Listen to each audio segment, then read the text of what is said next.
شهر رمضان الذي أنزل فيه القرآن هدى للناس وبينات من الهدى والفرقان. Bismillah, Assalamualaikum warahmatullahi wabarakatuh. Alhamdulillahirabbil alamin wa bihi nasta'inu ala umuri dunya waddin wa ala alihi wa ashabi ajmain.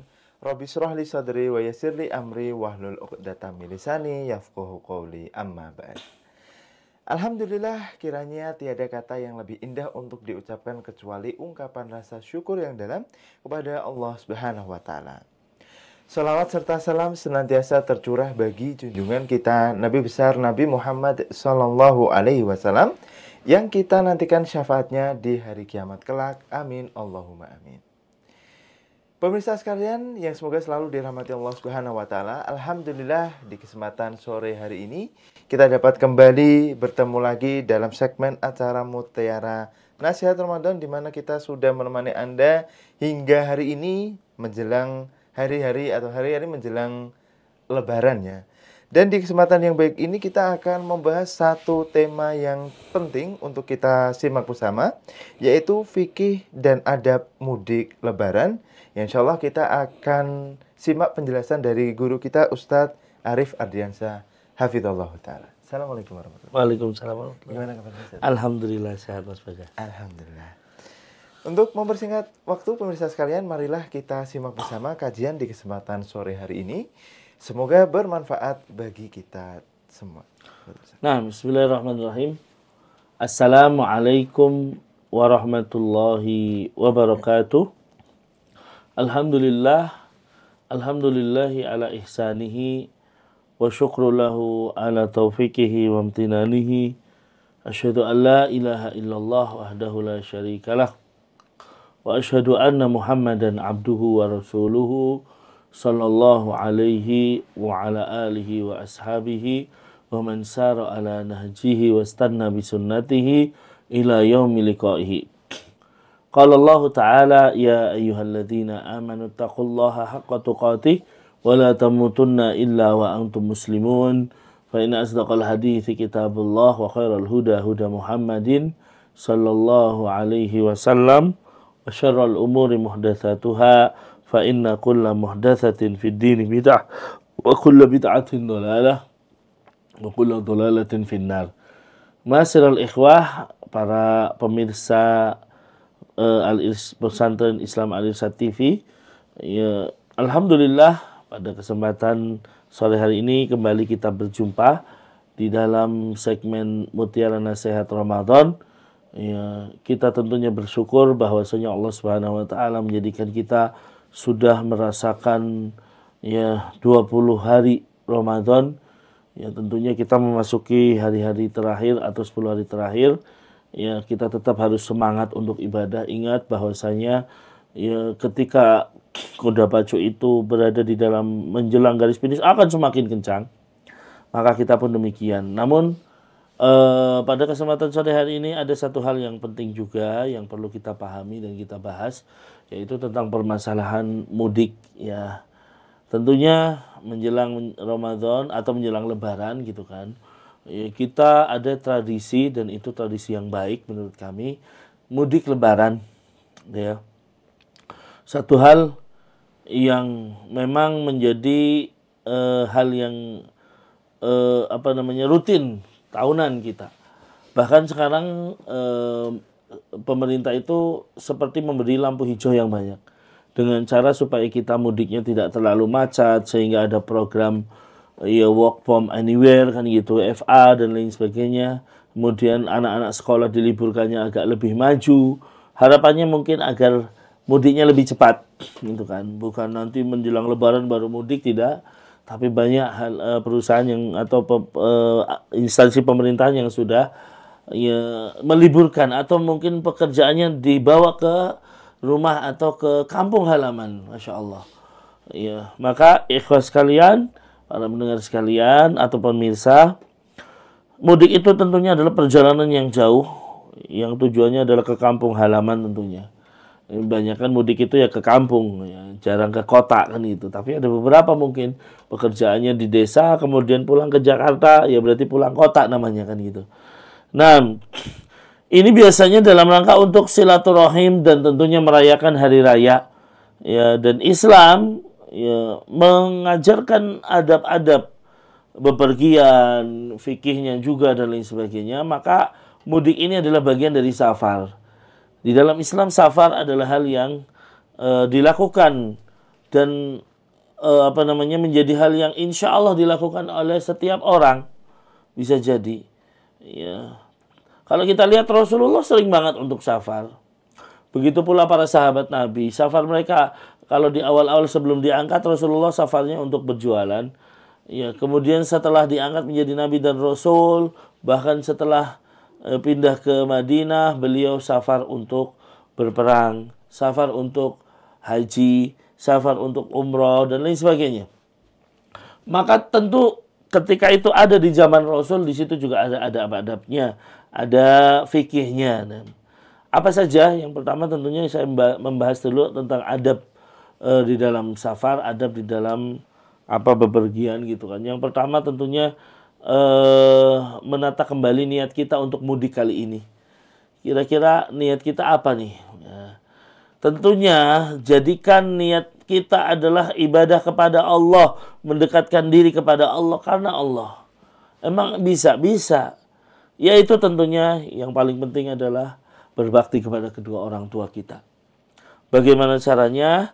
Di dalam Lebaran kali ini kita mudik, itu kita ingin ketemu orang tua kita yang mungkin selama ini mudah-mudahan kita masih selalu menelpon ketika kita berada jauh dari orang tua. Kita mungkin sulit untuk bisa kembali tiap pekan, tiap bulan. Tapi inilah momen kita. Dan ini berkaitan juga dengan doanya malaikat Jibril berada di bulan Ramadan. Ketika Jibril berdoa, ya salah satu doanya, kalau doanya yang pertama adalah bagaimana celaka seseorang yang menjumpai bulan Ramadan, lalu bulan Ramadan itu berpaling, dia tidak diampuni. Rasul mengucapkan amin. Dan doa yang kedua adalah celaka seorang hamba yang menjumpai kedua orang tuanya atau salah satunya tapi tidak berhasil masuk ke dalam surga. Ini celaka, ikhwah. Ya, kita masih punya orang tua, ayo pulang. Mereka atau siapapun yang masih memiliki ya orang tua, salah satunya atau kedua-duanya apalagi, jangan sampai disia-siakan ini. Ayo pulang. Ya, kita berbakti di sana. Ya, kita pulang. Nanti ketika pulang pun ya dekat dengan orang tua, jangan malah pulang malah main ke teman-temannya masa kecilnya, masa remajanya, orang tuanya ditinggal enggak. Ayo kalau bisa usahakan banyak berbuka bersama orang tua. Ya, ingin merasakan masakan orang tua, jangan begitu pulang mudik malah buka bersamanya sama teman-temannya, buka bersamanya sama masa remajanya dia. Ya, orang tua ditinggalkan. Nah, jangan, ini berarti niatnya salah ini. Ayo kita niatkan untuk orang tua berbakti. Kemudian niatkan juga untuk silaturahim. Ya, menjumpai keluarga atau kerabat-kerabat kita. Ingat, apalagi yang mungkin pernah memutuskan kita sambung dia. Ya, jangan sampai kita tetap memutuskannya. Barang siapa yang ingin ya dipanjangkan umurnya, diluaskan rizkinya, maka sambunglah tali silaturahim. Ayo, mumpung ini bulan yang baik, bulan yang berkah, kita datangi. Kita bawa hadiah. Kalau yang pernah memutuskan kita bawa hadiah. Ya, semoga itu menjadi hal yang mendekatkan diri kita kepada Allah Subhanahu wa taala di bulan atau di mudik kali ini. Ingat, Allah mengatakan Rasul sallallahu alaihi wasallam menyebutkan innamal a'malu binniyat. Sesungguhnya segala sesuatu tergantung pada niatnya. Kalau kita niatnya baik, Allah akan berikan kebaikan. Tapi kalau kita niatnya pokoknya pulang ini saya mau ketemu teman saya, apalagi naudzubillah mau ketemu pacar saya yang masa dulu, mantan saya dan lain sebagainya. Tidak, tapi bagaimana kita ketemu orang tua dan menyambung silaturahim. Kemudian ya tentunya ketika kita safar, adabnya adalah kita memilih waktu yang tepat. Ya, kemudian juga persiapan yang baik tapi nggak usah berlebihan. Yaitu kadang kita itu kalau mau mudik 5 hari sebelumnya udah persiapan terus kan. Tapi kita persiapan boleh, cuman jangan berlebihan. Khawatirnya ketika kita bersiap untuk mudik malah melupakan ibadah, enggak. Ayo kita tetap baca Al-Quran. Yo, ayo kita tetap untuk berzikir, kita tetap sholat tarawih, kita tetap puasanya dijaga. Jangan sampai mikir nanti pulang bawa ini. Udah persiapan, banyak kayak anak kecil mau piknik gitu kan biasanya. Enggak, kita semangat untuk mudik betul, tapi jangan berlebihan. Ya, kemudian apa? Hendaknya banyak hal ya, berangkatlah pada waktu yang memang disunahkan kalau bisa. Ya, Nabi Shallallahu Alaihi Wasallam menganjurkan untuk melakukan safar pada hari Kamis. Itu menjadi kebiasaan Rasul Shallallahu Alaihi Wasallam. Ya, dalam hadis yang diriwayatkan oleh Imam Bukhari, anna Nabiyya Shallallahu Alaihi Wasallam kharaja yaumal khamis fi ghazwati Tabuk wa kana yuhibbu an yakhruja yaumal khamis. Ya, Nabi Shallallahu Alaihi Wasallam itu ketika perang Tabuk beliau keluar pada hari Kamis dan beliau ya memiliki kebiasaan ya suka untuk berpergian pada hari Kamis. Nah ini, maka kita mencontoh pada beliau. Mungkin kita pergi sengaja pada hari Kamis misalnya, silakan. Ya, ini sunnahnya tentunya. Kemudian juga kalau bisa bepergian mungkin di waktu pagi, ya karena waktu pagi adalah waktu yang penuh berkah. Nabi Shallallahu Alaihi Wasallam dalam hadis riwayat Abu Dawud dan Tirmidzi ia mengatakan bahwasanya Nabi berdoa, Allahumma barik li ummati fi bukuriha, ya Allah berkahilah umatku di waktu paginya. Ya, naam. Karena memang itu waktu-waktu yang penuh dengan keberkahan. Kita masih semangat dan lain sebagainya. Kemudian juga waktu yang terbaik untuk safar adalah waktu Duljah. Duljah itu waktu malam gitu kan. Waktu di awal malam. Kenapa? Ya karena waktu malam itu seakan-akan bumi dilipat, gitu kan. Bumi didekatkan. Dari Anas bin Malik, Rasul Shallallahu Alaihi Wasallam bersabda, "Alaikum biduljati fa innal ardo tutwa bil lail."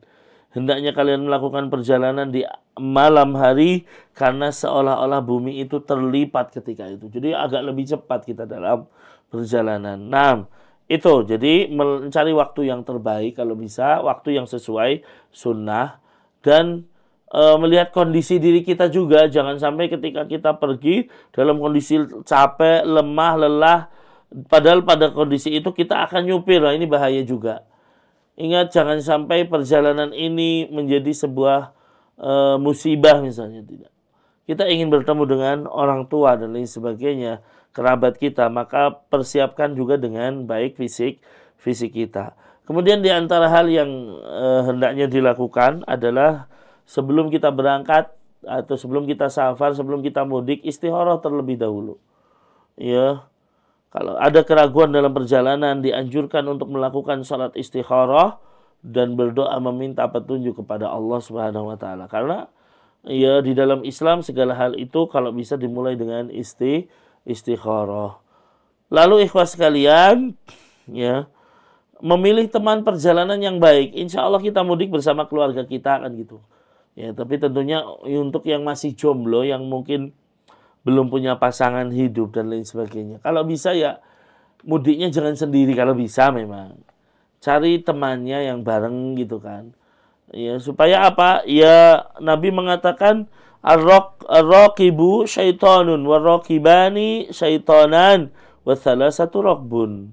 Satu orang itu ya yang berpergian sendirian itu seakan-akan seperti satu setan kan gitu. Dua orang seperti dua setan. Dan tiga orang baru disebut sebagai rombongan. Nah, ini. Kemudian ya selanjutnya adalah adabnya mengucapkan salam dan berpamitan kepada tetangga yang mungkin tidak mudik dan lain sebagainya. Ingat para pemirsa sekalian, mereka tetangga kita yang kita harus berbuat baik. Dan ketika kita tidak ada, semoga mereka akan menjaga rumah kita. Ya, maka kita sampaikan kita mau mudik mungkin. Ya mohon maaf ya kalau minta dijaga rumahnya dan lain sebagainya. Ya karena itulah fungsi dari tetangga kita. Ya kita itu harus memiliki mangkok ibarat kata. Ya yang mengelilingi kita, yang mereka kita berbuat baik kepada kita, kita coba berbuat baik kepada mereka gitu kan. Ya maka ikhwas sekalian, ketika kita pulang atau ketika kita pergi, ya minta izin. Ya minta pamitan supaya mereka mau menjaga rumah kita dan lain sebagainya. Minta doa juga dari mereka agar selamat pulang pergi. Kemudian ya itu adab yang lain adalah melakukan sholat 2 rakaat ketika hendak pergi. Sebagaimana hadis dari Abu Hurairah radhiyallahu taala anhu, Nabi mengatakan, "Idza kharajta min manzilika fasalli rak'ataini yamna'uka min makhrajis su. Wa idza dakhalta ila manzilika fasalli rak'ataini yamna'uka min madkhalis su." Ya, jika engkau keluar dari rumahmu, maka lakukanlah sholat 2 rakaat yang dengan ini akan menghalangimu dari kejelekan di luar rumah. Kemudian jika engkau memasuki rumahmu, maka lakukanlah sholat 2 rakaat yang akan menghalangimu dari kejelekan yang ada di dalam rumah. Nah, ini sunnah. Kemudian adab yang terakhir adalah tentunya berdoa sebelum berangkat safar. Ya, doanya banyak, silahkan bisa dicari. Ya, di antaranya adalah Subhanalladzi sakhkhara lana hada wa ma kunna lahu muqrinin wa inna ila rabbina lamunqalibun. Itu salah satu doa yang ini ada di dalam surat Az-Zukhruf ayat 13 dan 14. Kemudian ikhlas kalian, di antara fikih, ya, kalau tadi adab kita bicara fikih Ramadan, di antaranya adalah bahwasanya ada yang perlu diperhatikan di sini. Yang pertama, bahwa saat safar ya sholat boleh dikosor. Ya, sholat boleh dikosor. Meskipun terjadi perbedaan pendapat, berapa dikatakan safar kan gitu. Ya, tetapi kita pakai kembali kepada uruf bahwasanya kalau itu sudah termasuk safar, maka sholatnya boleh untuk dikosor, yang 4 jadi 2. Kemudian juga sholatnya boleh untuk dijamak kan gitu. Apalagi ketika kesulitan dalam perjalanan, berhenti-berhenti misalnya enggak, ya sudah dijamak. Ya, berarti menggabungkan antara jamak dan qasar. Itu boleh buat orang-orang yang musafir, ya, dan qasar ini cuma satu sebabnya, enggak ada sebab yang lain. Ya, yaitu apa? Ya safar. Maka ketika safar usahakan ya qasar. Karena Allah suka ketika rukhsahnya itu diambil. Ya, Allah kasih rukhsah karena kalau kita lihat ayat tentang qasar itu turun ketika dalam kondisi takut atau perang mungkin. Ya, kemudian ada sahabat yang nanya, sekarang kan zaman udah aman, udah tenang, kenapa kita masih mengqasar? Maka jawaban Nabi Shallallahu Alaihi Wasallam, ini adalah sedekah dari Allah Subhanahu Wa Taala. Ya, maka terimalah sedekahnya. Allah kasih sedekah kita untuk mengqasar sholat pada saat safar. Kok kita malah sholatnya itmam, berarti kita nggak mau menerima sedekahnya dari Allah. Padahal Nabi mengatakan faqbalu shadaqatahu. Terimalah sedekah dari Allah Subhanahu Wa Taala. Ya kita terima. Ya kita terima sedekahnya. Maka ketika safar, ya kita mengqasar sholat. Ya, kemudian yang kedua, fikih yang lain adalah bahwasanya saat safar, ikhwah, boleh untuk berbuka tentunya. Tapi silakan, ya, karena kondisinya yang mengetahui diri kita masing-masing. Kira-kira kalau kita puasa masih kuat nggak? Kalau kita kuat puasa, maka silahkan berpuasa. Ya, tapi kalau kita misalnya ketika berpuasa kok semakin lemas dan lain sebagainya, ya, maka disunahkan untuk berbuka. Lebih baik berbuka. Ya, apalagi ketika puasa kok malah tidak bisa ibadah di perjalanan atau misalnya sholatnya malah ditinggal, ya nggak berarti berbuka. Apalagi yang ketiga, kondisinya kalau kita puasa malah pingsan di jalan, ya, berbahaya di jalan, maka wajib untuk berbuka. Maka ini kondisi ini, ikhwah, yang tahu diri kita. Saya itu kayaknya kalau dalam kondisi safar aman-aman aja, ya udah lebih baik puasa, silakan. Ya, bara'atul dhimmah, lebih baik untuk berlepas diri dari kewajiban. Tapi kalau ternyata tambah lemes, aduh udah perjalanannya jauh gitu kan, sunnahnya untuk berbuka, maka berbukalah. Cuman kalau sudah berat berpuasa, bahkan kalau puasa di jalan bisa pingsan, wah kalau pingsan malah ya barang-barang kita diambil orang dan lain sebagainya, ya buka, wajib ini berbuka. Ya, jangan memperberat. Laisa minal birri asyamu fis safar. Bukanlah kebaikan berpuasa di saat safar. Maka silahkan yang melihat diri kita sendiri, kemampuan kita mampunya seberapa. Kira-kira alhamdulillah sih sekarang, kecuali mungkin keluar Jawa, kalau naik mobil dan lain sebagainya. Kita kalau perjalanan kita masih di Pulau Jawa, insya Allah, apalagi kendaraan sekarang bagus-bagus. Ya kalau kita naik bus misalnya, banyak bus yang sudah ya pelayanannya maksimal, nikmat, kita bisa pakai bus-bus yang nyaman. Ya, naik kereta pun sekarang sudah nyaman. Nah, maka seharusnya sih lebih mudah. Ya, tapi tentunya kondisi kita kan masing-masing. Ada yang kalau safar itu mabokan kan gitu. Ya nggak mampu, nggak kuat, ya sudah berbuka lebih baik. Nah, kemudian di antara hal yang diperbolehkan saat safar adalah sholat di kendaraan dengan menghadap arah yang dituju dengan kendaraan tersebut. Ini sholat sunnah maksudnya. Adapun sholat wajib tetap ya lebih utama adalah ketika kita dalam kondisi turun atau mungkin dalam kondisi sudah menghadap kiblat. Ya, tapi kalau sholat sunnah silahkan. Ya, ambil ya air wudhu kalau memang bisa atau ambil tayamum, kita sholat sunnah.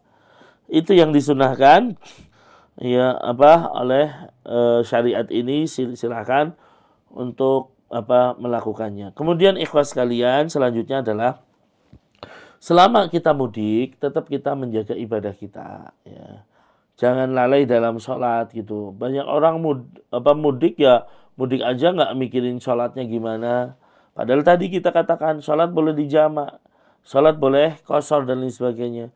Jangan sampai kita euforia main mudik malah tidak menjaga sholat kita. Kemudian juga di antara fikihnya adalah tetap kita menjaga adab-adab Islami. Kalau mudik ya menutup aurat jelas, ya laki-laki dan perempuan. Lalu ya menjaga pandangan. Ya, jangan sampai di perjalanan kita itu malah kita bermaksiat. Ya, terutama juga ihtilat, ya campur baur, berusaha menjaga diri lah. Ya, kemudian juga menjaga dari perbuatan yang sia-sia. Ya, coba kalau bisa dalam perjalanan itu adalah waktu yang tepat untuk berdoa. Minta kepada Allah. Ya, jangan kita dalam perjalanan malah naudzubillah dengerin musik kan gitu. Ya, dalam perjalanan malah nonton ya hal-hal yang tidak diperbolehkan. Jaga itu ya. Ya, sehingga perjalanan kita penuh berkah. Ya Allah, kita berdoa di situ. Ya, karena doa dalam safar adalah doa yang tidak akan tertolak. Ya, maka berdoa untuk kebaikan kita, kebaikan akhirat kita, keluarga kita, bahkan berdoa untuk keselamatan kita sampai di rumah. Nah, yaitu fikihnya. Kemudian yang lain ikhwah, ya karena mungkin bisa jadi ketika dalam perjalanan kita mampir ke rest area, mampir ke tempat-tempat yang mungkin kita ingin buang air atau dan lain sebagainya. Maka satu hal yang jangan dilupakan adalah doa ketika kita singgah di satu tempat, yaitu kalimat a'udzu bikalimatillahi tammati min syarri ma khalaq.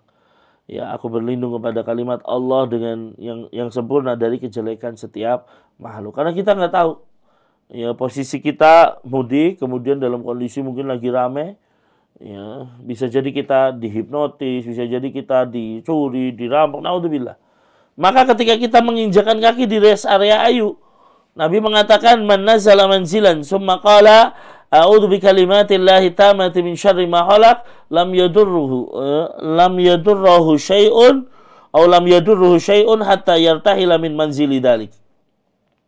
Barang siapa yang singgah di suatu tempat kemudian dia mengucapkan a'udzu bikalimatillahi tammati min syarri ma khalaq, ya, maka Allah akan menjaganya atau tidak ada satupun yang akan membahayakannya sampai dia pergi dari tempat tersebut.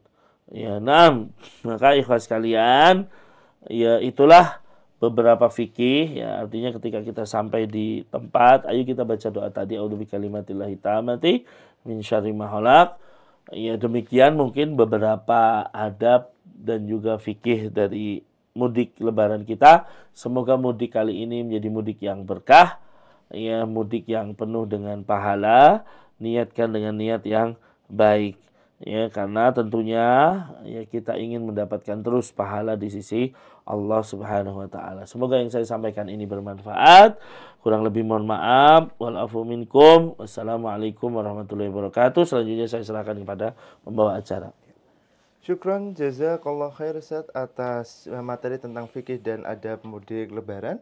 Silahkan untuk pemirsa sekalian bisa melakukan persiapan dan mengingat kaidah-kaidah yang sudah dijelaskan. Pemirsa sekalian, tibalah kita di penghujung acara pada kesempatan sore hari ini.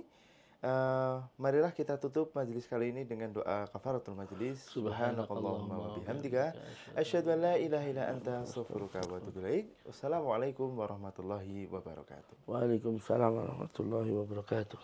Syahrul Ramadan alladzi unzila fihi al-Qur'an hudan lin-nas wa bayyinatin minal huda wal furqan.